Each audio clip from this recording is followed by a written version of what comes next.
Pemirsa, pertarungan di Pilkada 2024 mendadak berubah setelah munculnya putusan Mahkamah Konstitusi hari ini tentang syarat ambang batas suara untuk mengusung calon kepala daerah. Ambang batas suara untuk partai politik ataupun gabungan partai politik disesuaikan dengan persentase jumlah penduduk.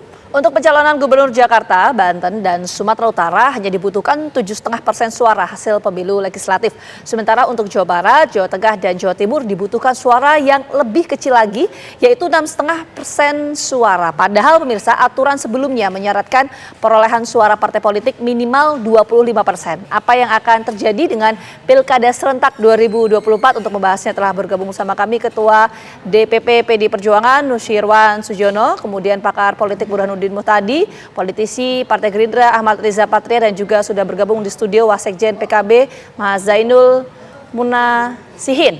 Selamat petang semuanya. Kita menuju ke Mas Nusirwan terlebih dahulu, sudah bergabung bersama kami. Selamat sore, Assalamualaikum. Waalaikumsalam warahmatullahi wabarakatuh. Mas Nusirwan, bagaimana sikap PDI Perjuangan ini dengan melihat putusan yang dikeluarkan oleh Mahkamah Konstitusi? Kita tahu ya, perolehan suara PDI Perjuangan di Jakarta ini 14%. Gimana Mas Nusirwan?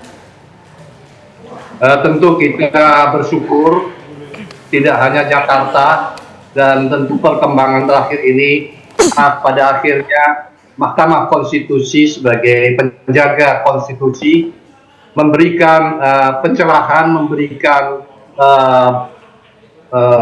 kesegaran baru bagi demokrasi di tanah air dengan keputusan yang baru saja di hari ini dikeluarkan. Dan ini sebetulnya adalah merupakan persembahan bagi rakyat yang diberikan oleh Mahkamah Konstitusi, sehingga partai politik bisa memberikan menyalurkan aspirasi rakyat dalam hal mencalonkan pemimpin-pemimpin di daerah yang akan maju kelak, sehingga tidak ada hambatan atau katakanlah beberapa hal yang membuat sulitnya atau katakanlah kehendak aspirasi rakyat itu untuk disalurkan. Tapi dengan keputusan ini memberikan kelonggaran baru, meskipun tetap harus ada persyaratan-persyaratan, dan kami PDI Perjuangan siap untuk turun di Jakarta, Banten, Jawa Barat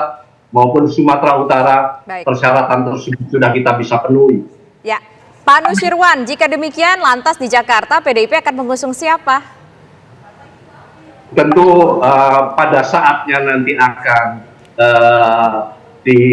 disampaikan, dan nanti Ibu Ketua Umum seperti beberapa waktu yang lalu juga sudah memberikan keputusan untuk beberapa daerah, dan sisanya tersebut tentu yang seperti di DKI dan yang lain-lain. Perkembangan hari ini memberikan kesempatan kita untuk membuat keputusan. Pada saatnya tentu akan kami sampaikan. Jangan khawatir. Mas Nusirwan, tapi kan gini, kita lihat perolehan suara dari PD Perjuangan di Jakarta itu kan 14% ya. Sementara kalau berdasarkan putusan MK ini kan bisa mencalonkan 7,5%. Akan mencalonkan sosok sendiri, PDIP sendiri tanpa teman koalisi, atau akan berkoalisi dengan partai lain juga? Sejak dahulu kala, sejak reformasi kita tidak pernah sendiri. Kita selalu mengajak berkomunikasi bersama-sama dengan partai yang lain. Sampai dengan saat ini pun pemerintahan ini pun kita komitmen untuk bersama-sama. Meskipun pada akhirnya mungkin kita akhirnya terpaksa harus sendiri, tapi itu adalah komitmen untuk bersama-sama dengan siapapun, kita selalu akan melakukannya. Tidak pernah ada pikiran untuk berjalan sendiri. Meskipun itu memungkinkan untuk berjalan sendiri. Tidak ada catatan sejarahnya demikian. Baik, sekarang saya ingin ke PKB. Mas Zainul, dengan adanya keputusan MK yang keluar pada hari ini, PKB gimana sikapnya? Tetap bersama Kimkah untuk Pilkada Jakarta khususnya, atau mungkin nanti akan bersama PDIP? Ya, saya kira ini putusan yang surprise ya dari Mahkamah Konstitusi untuk Pilkada kita. Dan PKB tentu merespon dengan baik dalam pengertian bahwa ini ada kabar baik, ada kabar yang harus jadi tantangan kita semuanya gitu. Kabar baiknya masyarakat akan punya banyak opsi untuk calon kepala daerah. Tapi kabar yang berikutnya, tantangan berikutnya adalah konfigurasi koalisi partai pasti akan berubah ini. Bukannya di DKI, di seluruh kabupaten kota, provinsi juga akan terjadi menurut saya dinamika dalam 7 hari ke depan sampai dengan tanggal 27 Agustus ya. Nah, bagi PKB sendiri di DKI sampai hari ini kita masih bersama dengan Gerindra, mengusung Ridwan Kamil dan Suswono. Ke depan kita akan lihat dinamikanya. Tapi per hari ini PKB masih komit bersama dengan Gerindra. Oke, tapi PKB membuka peluang nggak untuk komunikasi dan juga berkoalisi dengan partai lain di luar KIM? Untuk yang mana ini? Untuk yang DKI? Untuk yang DKI? Untuk yang DKI kita sudah sama Gerindra. Dan sampai nanti pendaftaran calon itu berarti akan tetap bersama dengan KIM? Kemungkinannya begitu. Untuk DKI kemungkinan besar kita masih bersama dengan Gerindra. Kenapa? Karena kita di DKI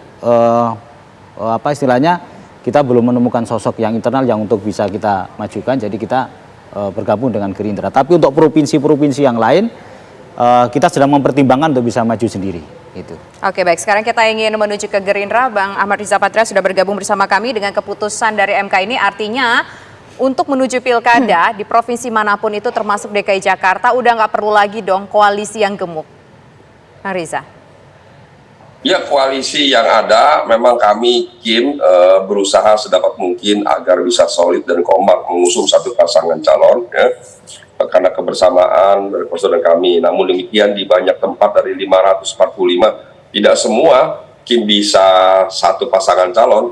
Bahkan di beberapa tempat seperti saya di Tangsel, saya berkompetisi justru dengan sesama anggota KIM. Jadi biasa saja di daerah lain, kami di Bali, di Sulut banyak juga dengan PDIP, dengan PKS, dengan Nasdem, dengan PKB dan lain sebagainya. Jadi sekali lagi antara pilpres dengan pilkada itu tidak selalu linier ya. Sekalipun tiap koalisi di pilpres mungkin punya kedekatan dan ingin selalu kompak dan bersatu, tapi prakteknya tidak bisa dipaksakan. Karena setiap daerah punya kearifan lokal sendiri, tergantung tokohnya, tergantung pasangannya, dan setiap partai punya kader-kader terbaik yang ingin ditampilkan. Sekalipun memang di beberapa daerah yang kami anggap strategis, kami berusaha sedapat mungkin KIM bisa kompak dan solid seperti di Jawa, umpamanya di Jakarta, di Jatim, mungkin di Jateng, dan beberapa daerah lainnya.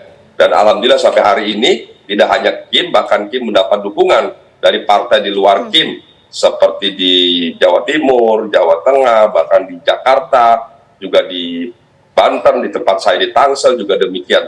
Jadi sekali lagi terkait konfigurasi dukungan partai politik itu cair, semua partai politik punya kedaulatan, punya kemandirian, kewenangan masing-masing, dan kami hormati pilihan partai politik dimanapun.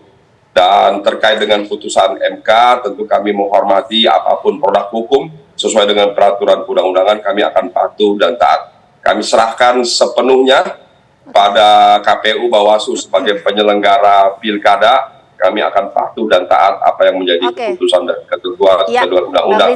Kami siap melawan kota kosong, siap melawan calon independen, dan siap melawan atau berkompetisi dengan siapapun pasangan calon yang diusung dari partai politik manapun. Iya, artinya dengan putusan MK ini tidak akan mengganggu soliditas di internal teman-teman KIM ya. Kita menuju ke Prof. Burhan.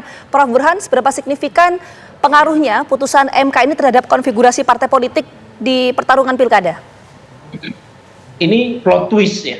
Apa yang diputuskan oleh MK pagi atau siang ini itu punya implikasi politik yang besar. Yang pertama berkaitan dengan syarat usia calon gubernur atau wakil gubernur yang semula menurut putusan MA itu ditarik sejak pelantikan, tapi oleh MK dikembalikan pada Undang-Undang Pilkada 2016, yaitu syarat minimum calon gubernur atau wakil gubernur itu ditarik sejak penetapan calon. Artinya kalau misalnya kita mengacu pada putusan MK ini, maka Kaisang tidak bisa dimajukan baik sebagai calon gubernur atau wakil gubernur. Nah, yang kedua itu berkaitan dengan barrier to entry. Nah, ini kalau kita mengacu pada undang-undang yang lama, memang syarat untuk bisa mengajukan calon kepala daerah itu sangat tinggi, dan ini yang menjelaskan mengapa persentase rata-rata calon yang maju di pilkada itu menurun ya seiring dengan waktu, mulai dari makin tingginya threshold, yang kedua adalah makin beratnya syarat untuk maju melalui perseorangan, dan itu yang kemudian membuat munculnya kartelisasi politik ya di mana-mana.